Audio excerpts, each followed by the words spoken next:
शुरू करें। प्यारे बच्चों, कक्षा 11 भौतिक विज्ञान के ऑनलाइन क्लास में आप सभी लोगों का स्वागत है।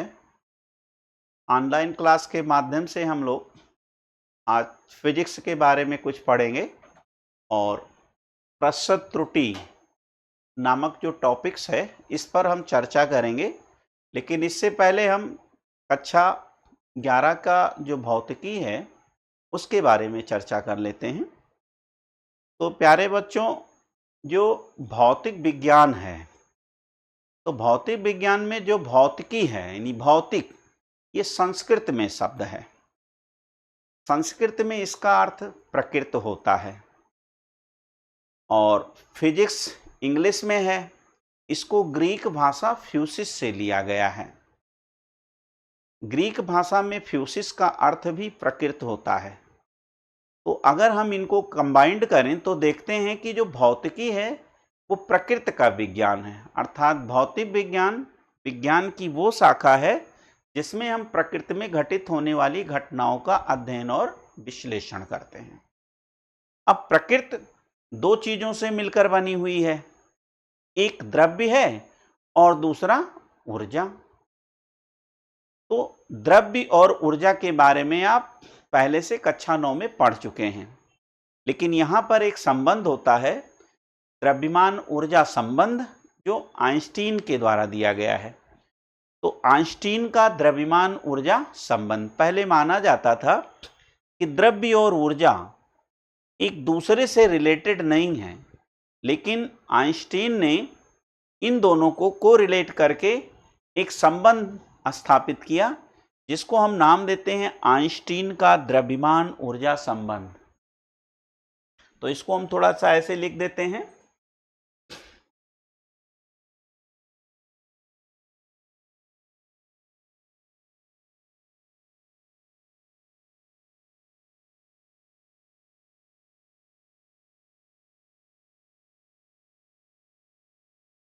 आइंस्टीन का द्रव्यमान ऊर्जा संबंध, तो हमने कहा है कि जो भौतिक शब्द है,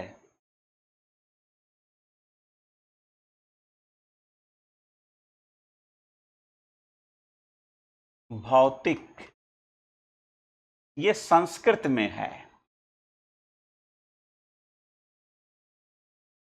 और इसका जो हिंदी होता है वो प्रकृत होता है।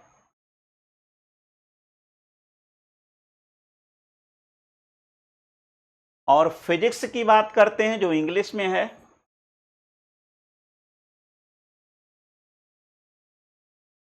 इसे ग्रीक भाषा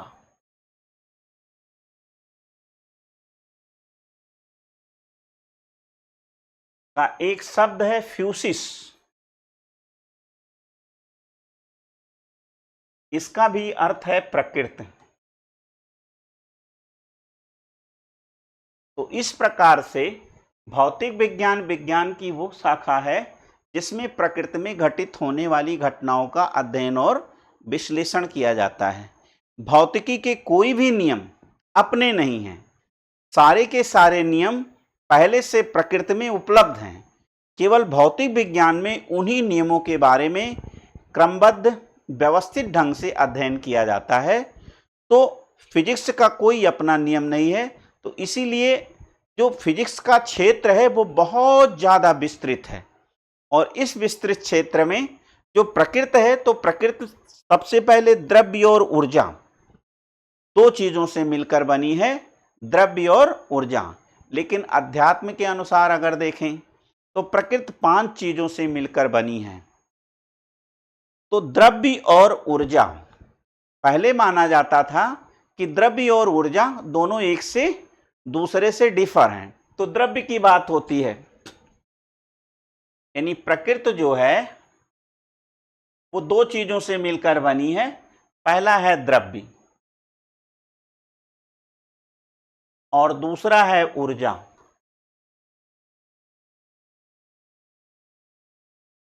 द्रव्य पदार्थ की निश्चित मात्रा को द्रव्यमान कहते हैं हम। द्रव्य का मतलब हुआ जिसका भार हो उसे हम स्थान घेरे, भार हो, द्रव्य ऐसी वस्तुएं जिसमें भार हो, स्थान घेरे तथा उन्हें हम प्रत्यक्ष या अप्रत्यक्ष विधि द्वारा अपने ज्ञान इंद्रियों के द्वारा अनुभव करें तो उसे हम द्रव्य कहते हैं। ऊर्जा, कार्य करने की क्षमता को ऊर्जा कहते हैं। तो पहले यह माना जाता था कि द्रव्य और ऊर्जा एक दूसरे से रिलेटेड नहीं है, लेकिन आइंस्टीन ने इनके बारे में एक संबंध दिया जिसे हम द्रव्यमान ऊर्जा संबंध के नाम से जानते हैं, E=mc²। इसे हम आइंस्टीन का द्रव्यमान ऊर्जा संबंध कहते हैं।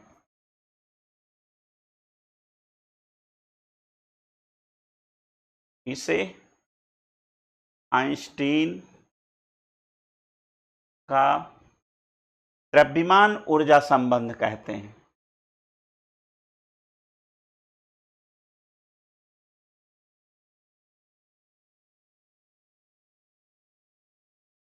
अब इस संबंध की विशेषता है, इसमें जो C है ये निर्वात में प्रकाश की चाल है 3 × 10⁸ मीटर प्रति सेकंड। कहाँ की चाल है? निर्वात में।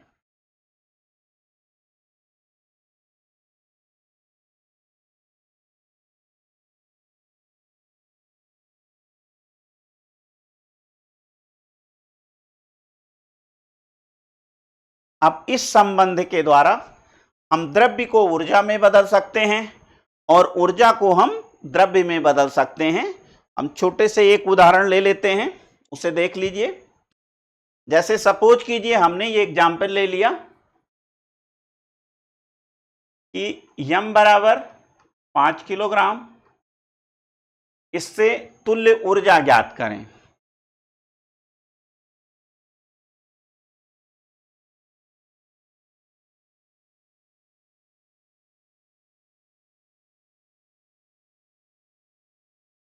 तो अब इसमें देखिए यम दिया हुआ है, हम सलूशन इसका देखेंगे अगर, तो यहां पर द्रव्यमान दिया है,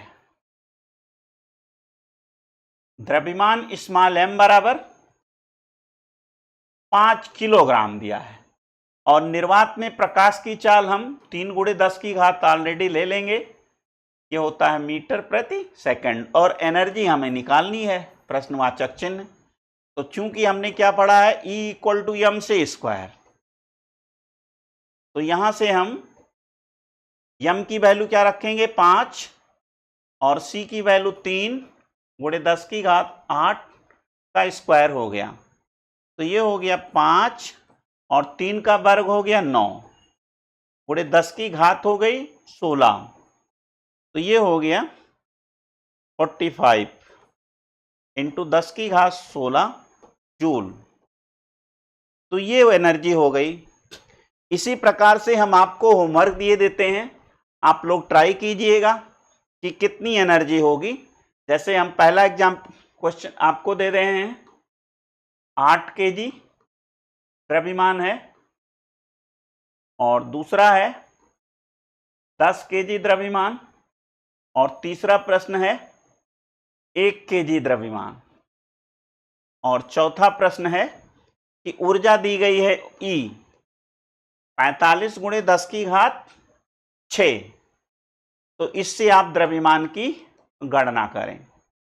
तो ये छोटे से पार्ट में हमने द्रव्यमान और ऊर्जा संबंध के बारे में देखा। अब थोड़ा सा हम आगे बढ़ाते हैं। जो भौतिकी है, तो भौतिकी प्रकृति का विज्ञान है। प्रकृति में घटित होने वाली घटनाओं का हम अध्ययन और विश्लेषण करते हैं। भौतिकी में कोई भी नियम अपने नहीं हैं, सारे के सारे नियम प्रकृति में पहले से उपलब्ध हैं। इन्हीं नियमों को हम सीखते हैं, पढ़ते हैं, व्यवस्थित करते हैं और फिर उनको हम सिद्धांत के रूप में बना लेते हैं। अब प्रकृति में बहुत सारी घटनाएं घटित होती हैं, जैसे इस समय गर्मी का मौसम है, हम साइकिल चलाते हैं, हम आपसे इस समय बात कर रहे हैं, हवा चलती है, कभी तूफान आते हैं। तो इस तरीके से प्रकृति में जो घटनाएं घटित होती हैं उन्हीं के बारे में क्रमबद्ध अध्ययन किया जाता है। जैसे ब्रह्मांड के जितने भी मशीन बनाए गए हैं सबके लिए एक सिद्धांत है, लीवर निकाय का सिद्धांत। एक सिद्धांत है लीबर निकाय का सिद्धांत। जितने भी डिजाइन तैयार किए जाएं, वो कोई भी मशीन हो, सब में लीबर निकाय के सिद्धांत का पालन किया जाएगा। अब प्रकृति का विज्ञान है, प्रकृति में घटनाएं घटित होती हैं, तो घटनाओं की सटीक जानकारी के लिए मापन जरूरी है। क्योंकि किसी भी घटना के बारे में अगर हम जानकारी चाहते हैं तो उसका मापन करना पड़ेगा। सपोज कीजिए, उदाहरण के रूप में आपने कहा, आपसे किसी ने कहा कि जा करके मार्केट से चीनी लाइए, तो चीनी आप कितना ले आएंगे, उसकी कुछ मात्रा बतानी होगी, 5 किलो, 10 किलो। इसी प्रकार से आपको स्कूल आना है और आप घर से चले, मान लीजिए 10 किलोमीटर दूर है आपका घर, तो अब आपके पास अगर 10 मिनट हैं तो जरूरी है कि आप 1 मिनट में 1 किलोमीटर चलेंगे, तभी विद्यालय पहुंच पाएंगे। तो कहने का मतलब किसी भी घटना की सटीक जानकारी के लिए उसका मापन जरूरी है। तो मापन के बारे में थोड़ी सी बात हम कर लेते हैं। मापन किसका करेंगे? भौतिक राशियों का करेंगे। मापन हम किसका करेंगे? भौतिक राशियों का। तो थोड़ा सा हम भौतिक राशियों के बारे में भी बात करते हैं। भौतिक राशियां,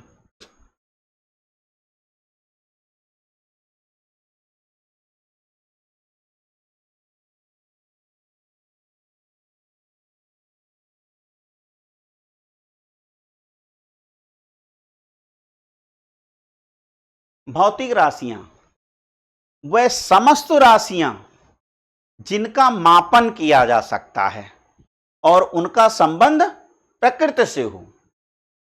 वह समस्त राशियां जिनका मापन किया जा सकता है और उनका संबंध कहां से हो? प्रकृति से हो, वह भौतिक राशियां कहलाती हैं। तो भौतिक राशियों में क्या है? जिनका क्या कर सके हम? जिनका मापन एवं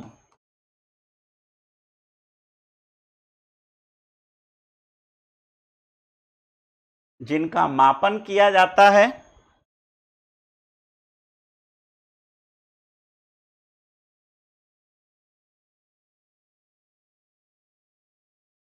और इनका संबंध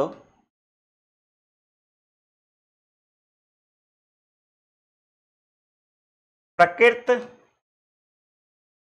से हो। कहने का मतलब प्रकृति में घटित होने वाली घटनाओं से हो, तो उसे हम भौतिक राशि कहेंगे। भौतिक राशियां होती हैं दो प्रकार की, लेकिन इसकी चर्चा हम बाद में करेंगे। सबसे पहले हम मापन शब्द की व्याख्या करेंगे। तो किसी भी भौतिक राशि का अगर हमें मापन करना है तो उसमें हमें क्या देखना है? सबसे पहले हम मापन की बात करते हैं। मापन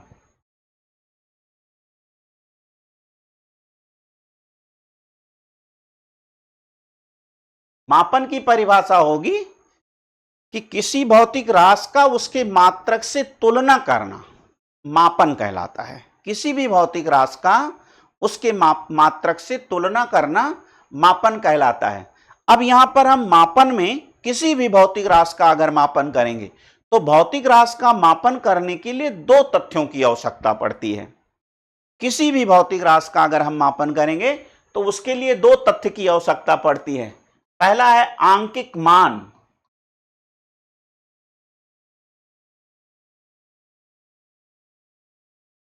और दूसरा है मात्रक। आंकिक मान को हम अक्सर यन से लिखेंगे और मात्रक को यू से लिखेंगे। तो आंकिक मान क्या होता है? कोई शुद्ध संख्या होती है, 0 से लेकर के अनंत तक शुद्ध संख्या होती है। आंकिक मान में क्या है? शुद्ध संख्या होती है।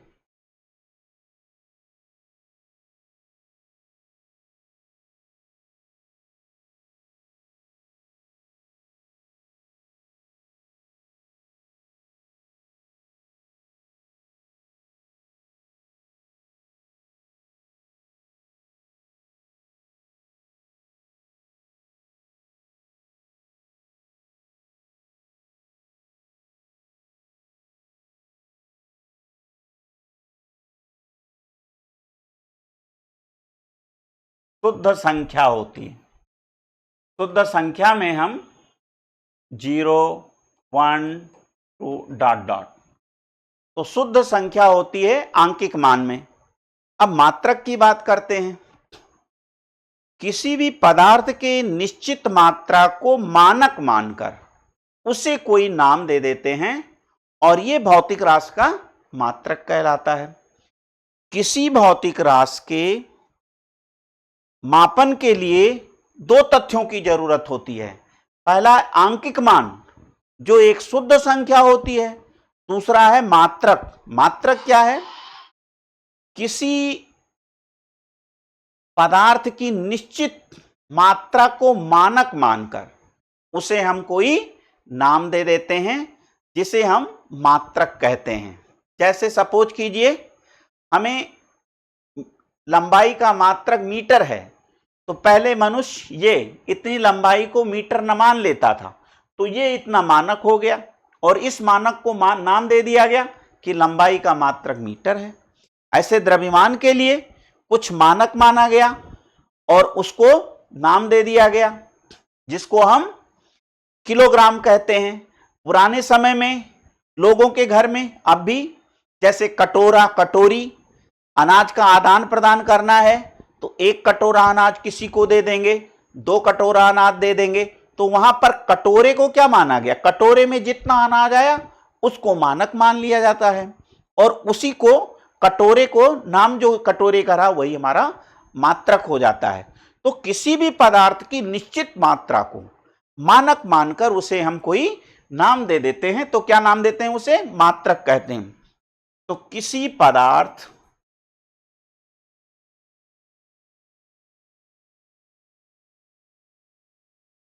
की निश्चित अवस्था को, की निश्चित मात्रा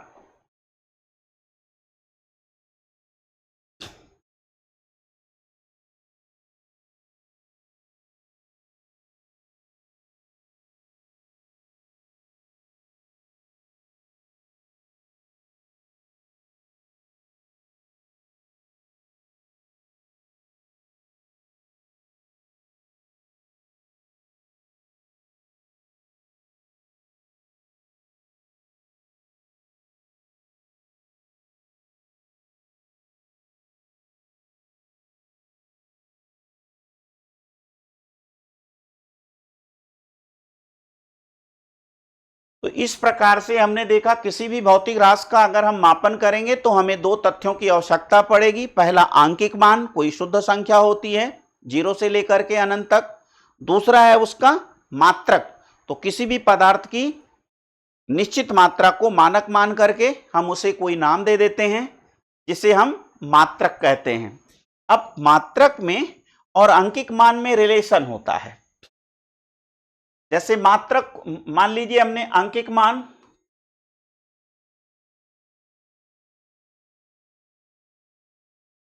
और दूसरा इसी में मात्रक है, तो अंकिक मान को हमने यन से लिखा है और मात्रक को यू से लिखा है। तो जैसे एग्जाम्पल ले लेते हैं हम, ये मान लीजिए 10 किलो लिखा गया, तो इसमें आंकिक मान आपका 10 हुआ।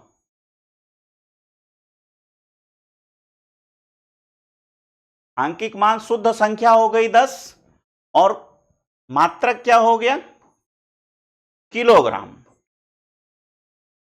जो कि द्रव्यमान का मात्रक है। अब इसी प्रकार से मैं कुछ प्रश्न दे रहा हूं, इसमें आप अंकिक मान और मात्रक लिखिएगा। 125 मीटर, 180 किलोमीटर,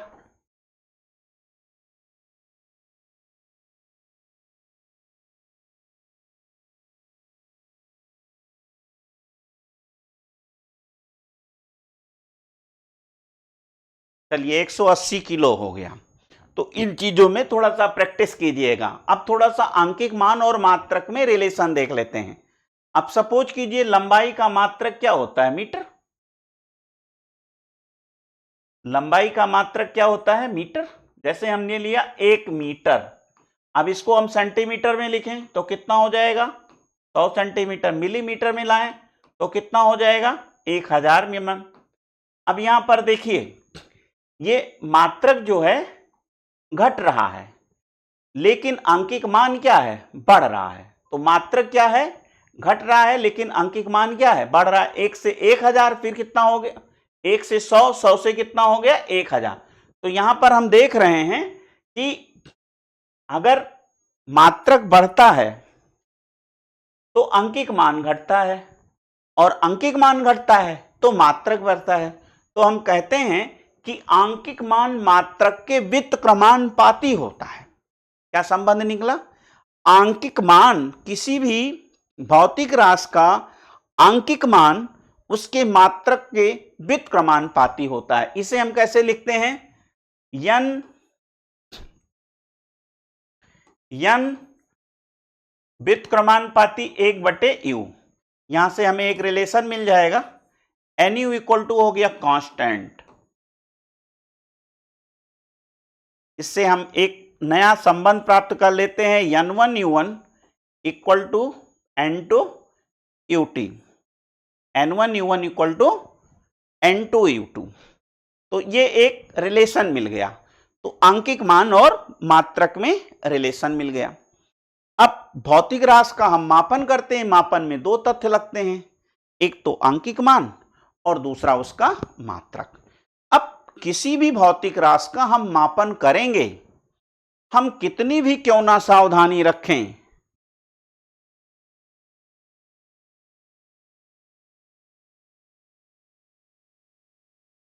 किसी भी भौतिक राशि का हम मापन करेंगे तो हम मापन के दौरान कितनी भी क्यों ना सावधानी रखें, मापक यंत्र कितनी भी उच्च क्वालिटी का क्यों ना हो, मापन में कुछ ना कुछ अनिश्चितता रह जाती है।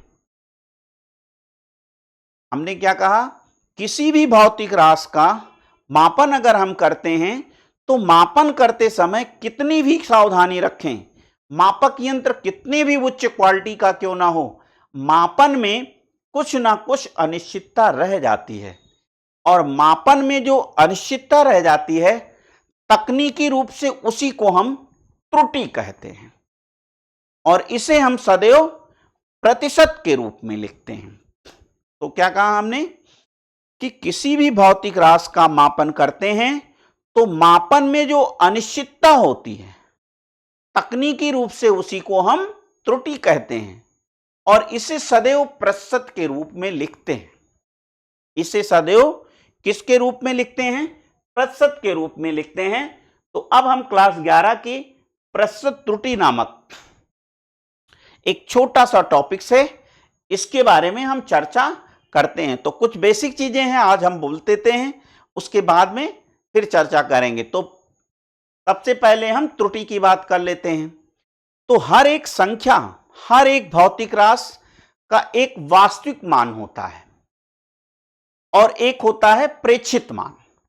प्रेक्षित मान हम मापन के द्वारा प्राप्त करते हैं, और जो रियल में है वो चीजें रियल में होती हैं।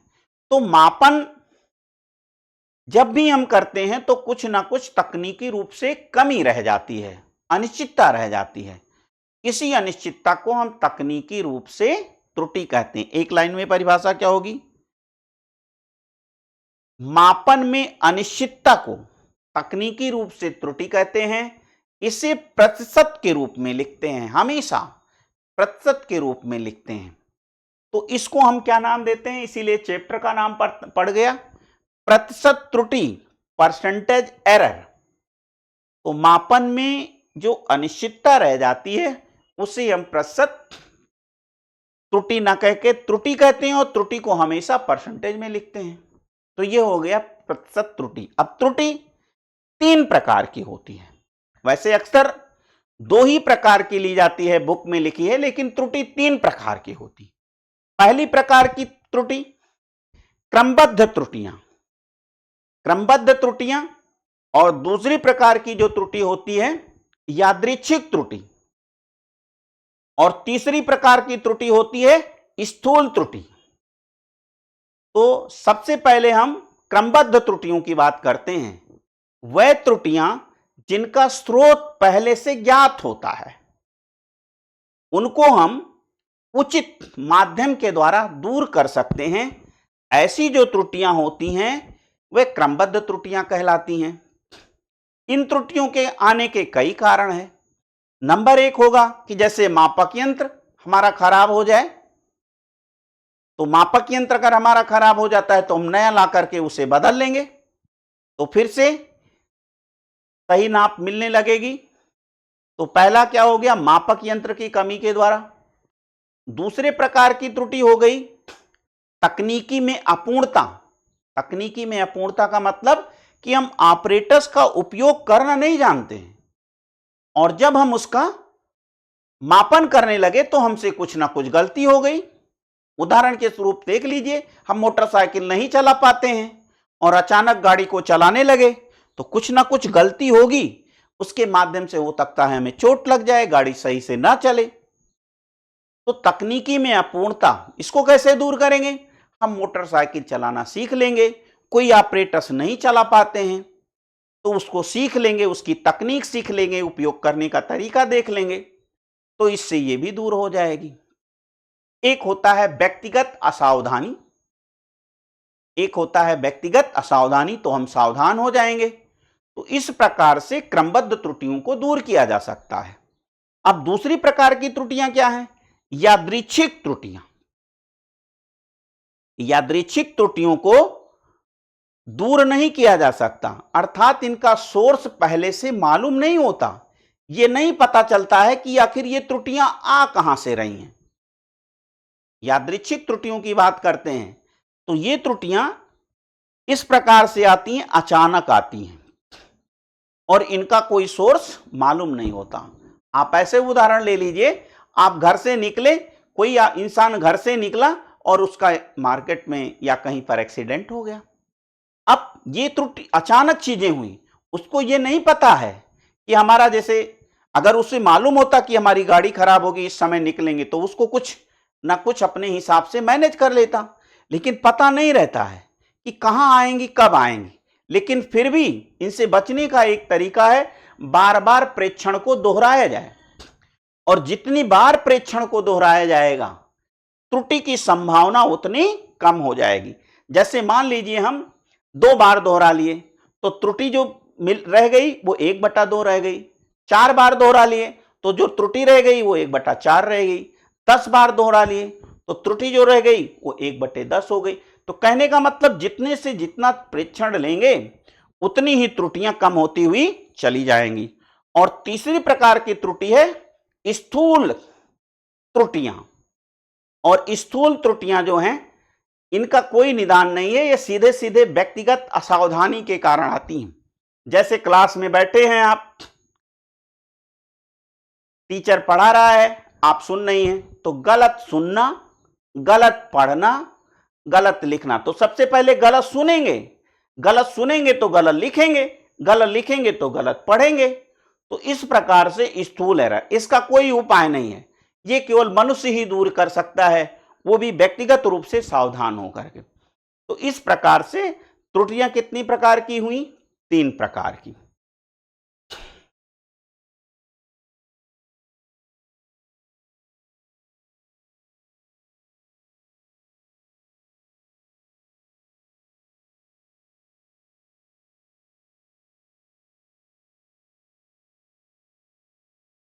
तो अब हम त्रुटि के बारे में बात कर लेते हैं। तो त्रुटि की हमने परिभाषा बता दी है पहले से आपको, बस थोड़ा सा हम लिख देते हैं। त्रुटि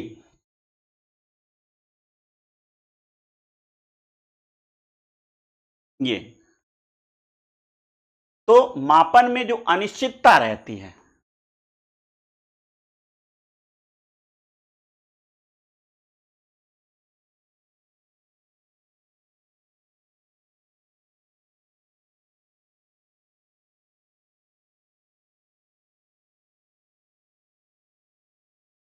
मापन में अनिश्चितता को हम त्रुटि कहते हैं, और इसे हमेशा हम किस रूप में लिखते हैं? प्रतिशत के रूप में।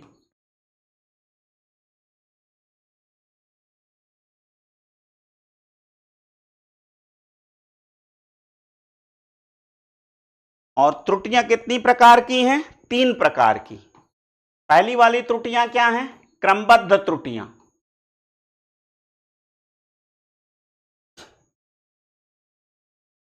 और दूसरी क्या है? यादृच्छिक त्रुटियां।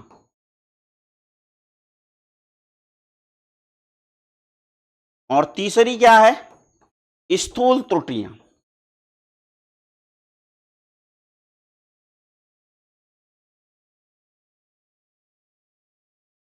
ये हमने इसलिए लिख दिया है कि हमने आपको लेक्चर में जो बताया है उसके हिसाब से इनके बारे में थोड़ा सा माइंड पर अपने प्रेशर डालिएगा, लिखिएगा। अगले क्लास में हम फिर इसके आगे चर्चा करेंगे। धन्यवाद।